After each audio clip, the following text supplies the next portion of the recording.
I've been putting off getting my car stereo done in my 1985 Porsche 928, and because all four of the current speakers are totally shot, I've been relying on portable speakers for my longer journeys. Now it's time to do something more permanent. It's a subject I don't know much about, so in this video I'm going to visit Annie and John at Sounds Incredible Mobile in Brookfield, Connecticut, to figure out the world of car stereos and demystify all the jargon that comes along with it. I'll show you what they're putting in my car and what it sounds like too. So we've come into the office and Annie has set up a little experiment for us to have a look at.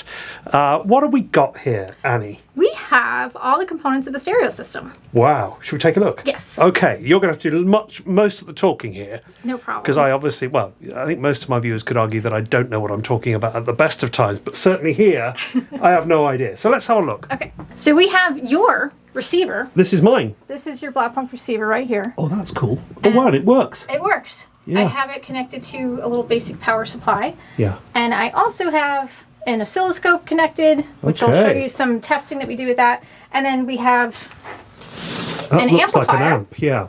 And then we have a couple of speakers. This is a 4-inch, 5 1/4, 6 1/2, and this is a 10-inch subwoofer. 10-inch subwoofer, wow. Okay. And the reason we want kind of this larger surface area is in a car like yours, we have very little room for speakers in the doors. If your doors had not already been modified, this little 4-inch is probably all we could fit in there. Right. And the little surface area is only capable of reproducing frequencies so low.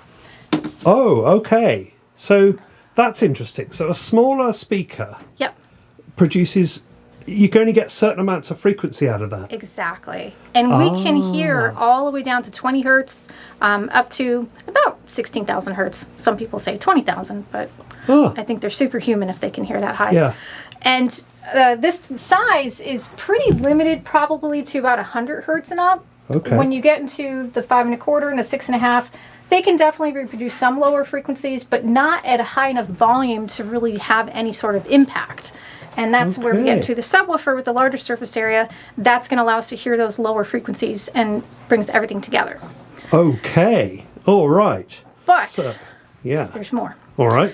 The stereo has an amplifier built in, but the amp that's built into this is quite limited. It's about 16 watts per channel, and when we add a separate amplifier, we can get a lot more power. So this particular amp is about 65 watts per channel for the interior speakers, and then another 330 for the subwoofer. And the more power we have, the louder and clearer we can hear. So amplifier is not just about volume then, it's also about clarity. Absolutely. And you will hear that in our next experiment. Yeah, when we get out front. Yeah, okay. So what are we going to do with the oscilloscope? What does that measure, and how should we think about that? That is going to allow you to see what a clipped frequency is, and when this actually starts to run out of power, you will actually see the wave no longer become a wave. And that is actually what damages speakers, is a clip signal.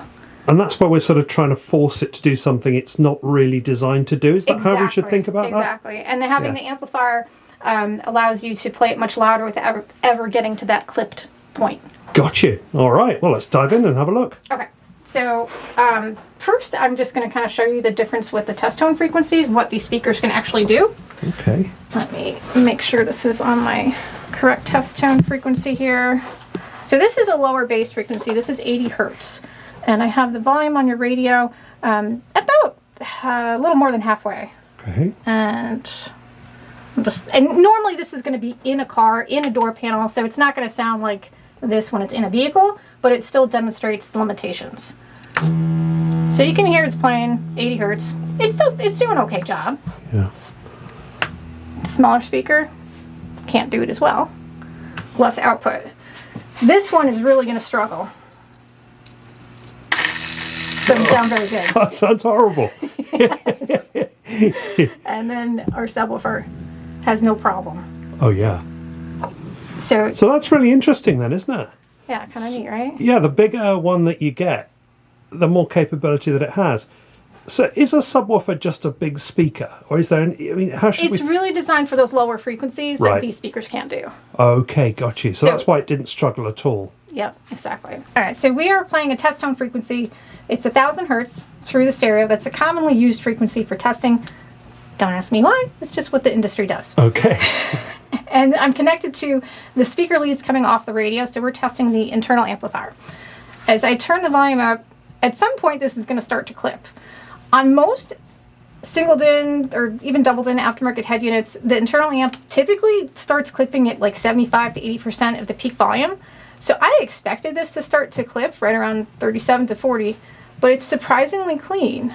Even though we're not playing anything out of it at the moment, it's just measuring. I'm just measuring off the speaker leads to output. I do have what's called a like a dummy load. I do have a 4 ohm load back here, so the radio thinks it's powering a 4 ohm got you. resistant Okay, speaker. so we're sort of faking it here. Yeah, Okay. we're kind of faking it. But It's still not clipping. It's still a sort of a relatively smooth. Yeah, it's not until 47 it starts to clip. So you see how the wave is no longer a wave; it's starting to get choppy on the top and the bottom. If I turn it all the way up, you can see that a lot better. It just flattens off up there, doesn't it? Yeah. Yeah. So that's what we don't want. But you've got to go way high on that then. In this particular model, yeah. So it looks like we are clean up until, 46 is like your max safe volume. And that's with this test tone. I can try it with a different test tone. I didn't try it with the bass frequency. The other thing is I noticed it's 8 volts. There's a formula, voltage squared divided by impedance equals watts. So that means this is around 16 watts RMS per channel, despite the stated power in the box of I think 22 or 25. So now then we have set it up so that we're faking it, that it's being sent to an amp. Not the sort of just internal amp, but we're faking it so it's being sent to the external amp. Yeah, because if the 16 watts isn't going to be enough for you, we would want to hook up an external amplifier. Yeah. And same thing, we want to see at what point that preamp clips, if it does clip, so that you know when you're listening, okay, don't go past this volume. Oh, interesting. Okay, all right. So we're back on the oscilloscope. Yes. Correct. Yeah. And still playing that same test tone frequency. And it looks nice and smooth. And this is showing our voltage right here. Yeah. So on the front pre-out, we have 2.29 volts and a perfectly clean signal. Wow. Which means if you are doing an aftermarket amp, you can tune your amplifier with the volume all the way up and you don't ever have to worry about the signal from here clipping through the preamp. But if I switch it to the subwoofer preamp. So we're faking it now as if we've got a subwoofer on there.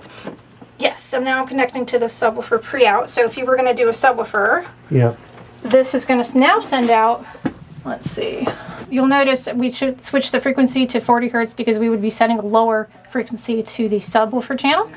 And with our volume all the way up, we have a little bit of a clip signal here.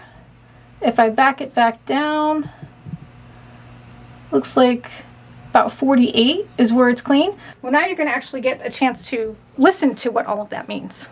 We're going into the other room and having a look at how that works? I think so. All right, let's do that. Okay, so one of the things I loved about working with Annie and John, who's now behind the camera, hello John, is that I had a budget kind of loosely in mind, and Annie was so good at working with me to decide what I could afford, what would be the best speaker within that, and provided me, I don't know, Annie, you must have provided four or five of different quotes here, and it was no bother for you, and that was really, really good, and I loved that. So what we're going to do now is we're going to sort of replicate the experiment that we just looked at in the office, but I think we're going to do it with real music, and we're going to go up the sort of range of quality, and we're going to include subwoofers at some times, and amplifiers at others, and internal amplifiers, and just see if we can examine the quality. Yes. Of it. So I really hope that comes across on the film. If it doesn't, I'm going to film my reaction to it as well, and just sort of, and you're going to tell me what as well. We'll do it that way. Start with your phase 1, which is the speakers powered off of the amplifier that's built into the radio, which is somewhat limited, but it's still a good start. So I will press play and turn it up. And this is not anything special as far as speakers go. Pair kicker, $129 speakers, nothing. It's $129. Probably sounds better than what you have right now, right? It's not bad. Now I'm going to put an amp on. Okay. Oh wow. Boom. That's got much louder. Now we're going to do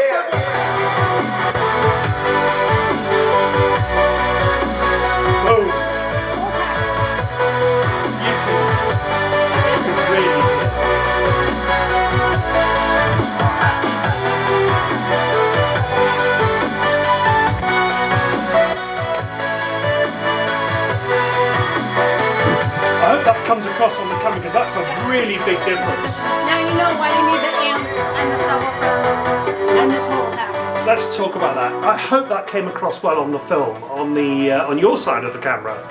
But you could noticeably tell the difference when the amp was added. It got louder, and maybe even the clarity got a little better, a lot richer, clearer, more vibrant. And then when the subwoofer kicked in, that just opened up the room. I mean, it just boomed.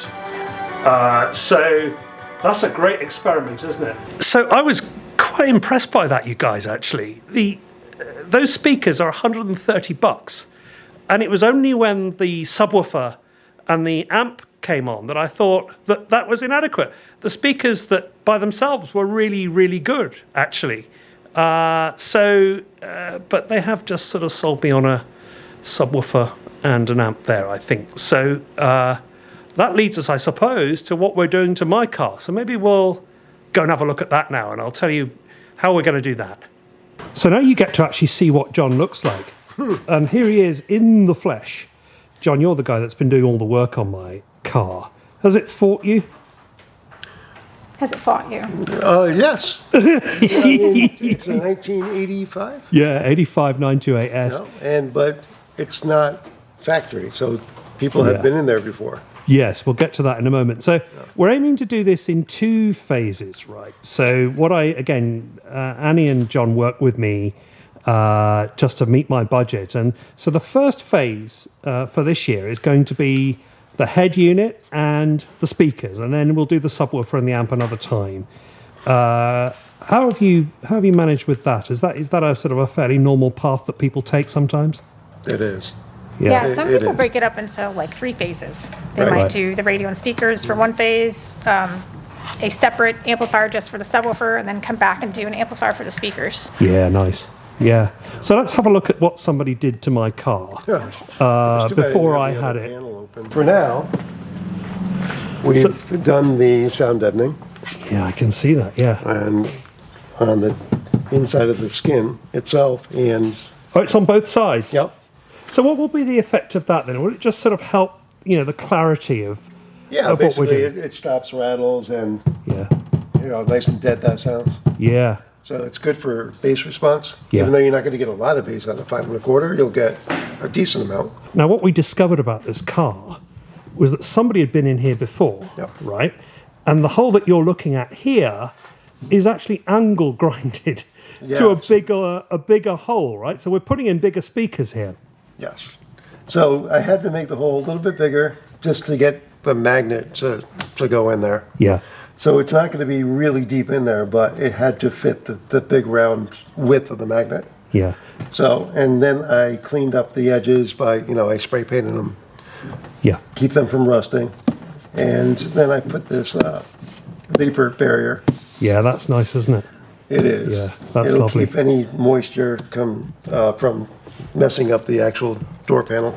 And that's a little additional feature that I really wasn't expecting. So thanks a lot for that. I really appreciate that. So I think the standard speakers in this car would be a 3.5. 3.5 or a 4x6. Yeah, 4x6 I think is what I I think had. that's what they do.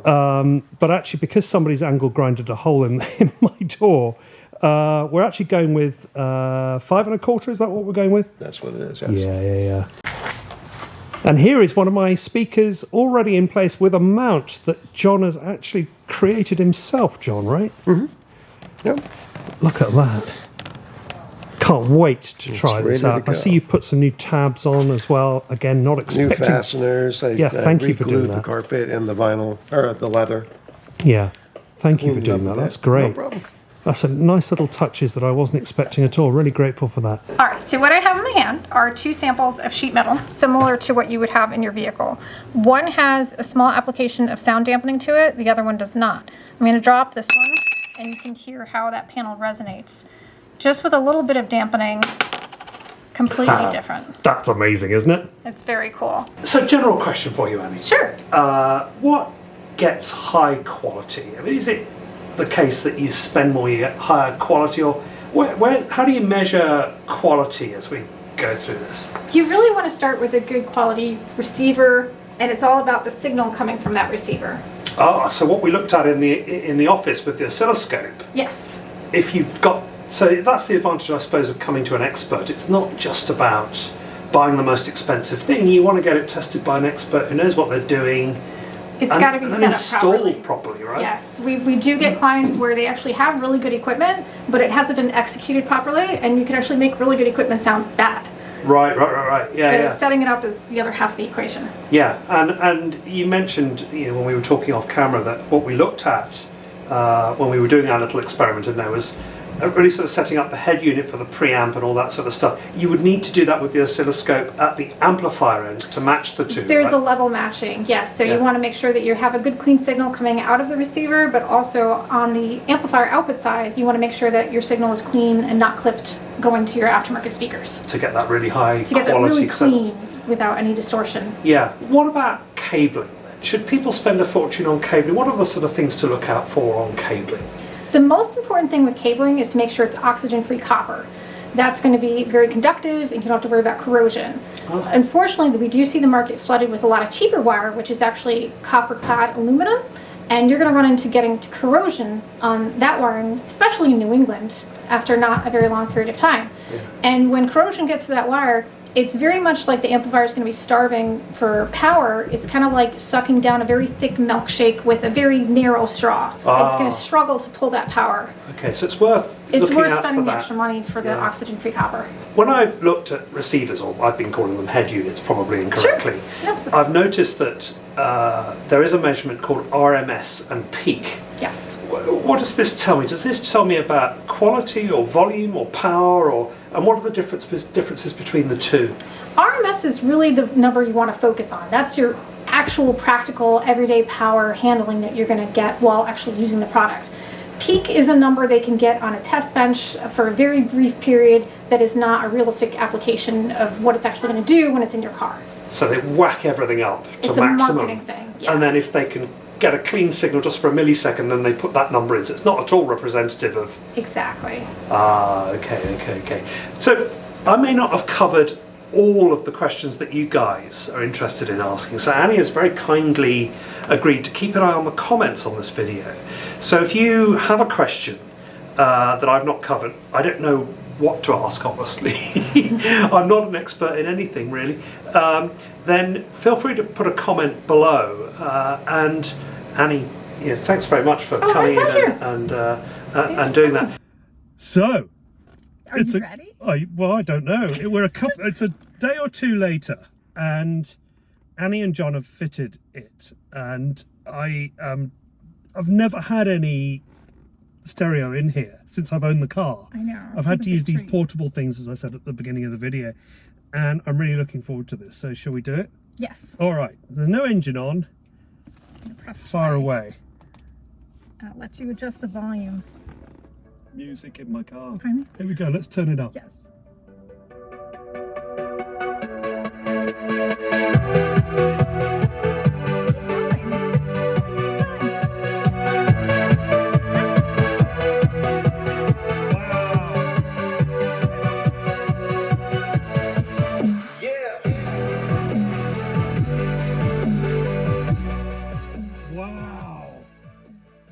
That's not even. I mean, we did the test in the room the other day.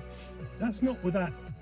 That's without a subwoofer. It's without an amplifier. That's just stereo receiver unit to speakers, right? Yeah. So.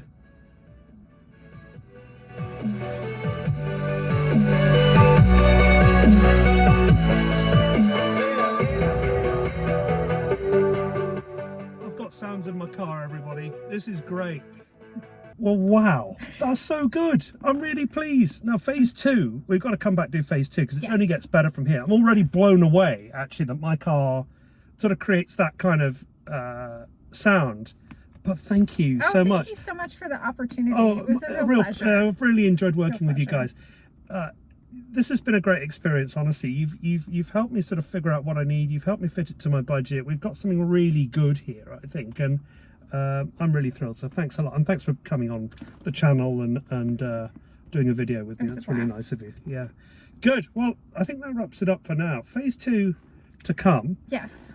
We'll do that another time. But thanks a lot for watching, everybody. I hope this has been a helpful video. I'm going to put Annie's social media details down here at the bottom of the screen so you can follow her if you're interested in you know, doing more of your own stuff, or indeed coming to get Annie and John to do that for you. So thanks for watching. See you in the next one. Bye. Bye.